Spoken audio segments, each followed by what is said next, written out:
what a great day to be an American. I have to admit, it's a little surreal to be back in Washington, D.C. right now. 8 years ago, I was one of the very first staffers to go into the White House for President Trump's first term. And today, because Donald Trump believed in me, defended me, I stand before you as the youngest governor in the country.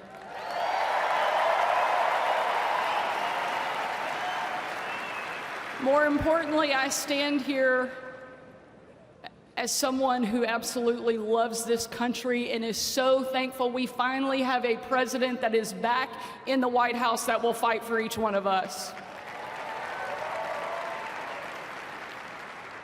My youngest son, George, is a little tired of hearing me be called the youngest governor in the country. The other day, he asked me, he said, "Mom, you're the youngest governor in the country?" I said, "Yeah, George." He said, "Wow, those other governors must be really old." No offense to my colleagues. Whether you think I'm too young or you think they're too old, Republican governors have been holding the line while we waited on Donald Trump to get back to the White House. And ladies and gentlemen, the wait is over. We now have a fighter back at 1600 Pennsylvania Avenue, and I could not be more excited.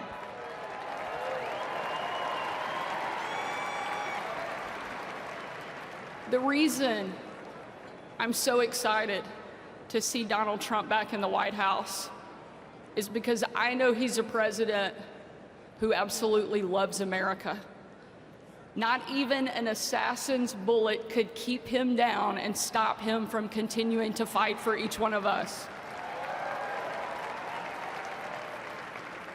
Over the course of the 2.5 years I had the privilege of serving President Trump, I got to travel with him literally all over the world, seeing firsthand just how much he loves this country. And on one particular trip, it was unlike anything we'd ever done before and probably any of us will ever do again. Some of you have heard this story, but I want to remind you of who Donald Trump is at his core.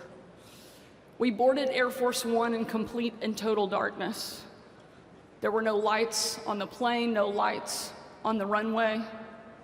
And 12 hours later, on Christmas night, when we touched down in war-torn Western Iraq, again, a similar scene.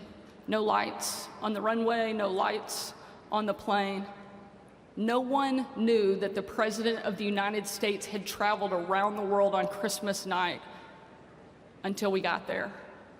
And the President walked in to a dining hall that was packed with troops, men, women from all over the country. Every demographic you can imagine represented in that room in that moment. And when he stepped in and surprised the men and women of our military, it was a sight and a scene and a sound that I know I will never forget. People chanting in perfect unison, an absolutely unbelievable picture of what makes America incredible.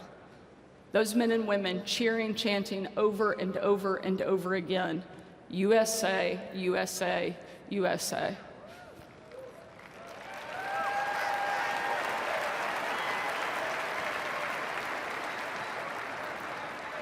And there was a young soldier in the back of the room, and he said, "Mr. President, I re-enlisted in the military because of you." And the President said, without missing a beat, "And son, I am here because of you." We finally have a president who will stand up for our country and that will protect and fight for the men and women who wear the uniform and give us the freedom so we easily enjoy.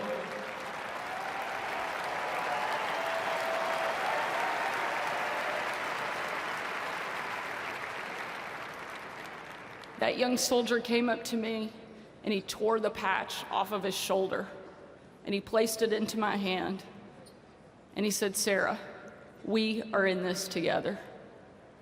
Ladies and gentlemen, that young man and everyone that has served before him Everyone that will serve after him deserves to know that we have a leader that loves this country and will do everything he can to make it great, and that's exactly what we have in Donald J. Trump.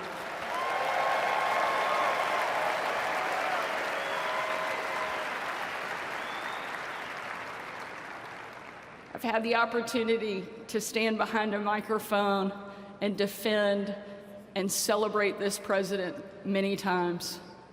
But this may be the very proudest, because I know over the next 4 years, he is going to rebuild our country and make it the best that it has ever been. Thank you for being here. Thank you for supporting our president. Let's get to work. Thank you so much, and God bless you.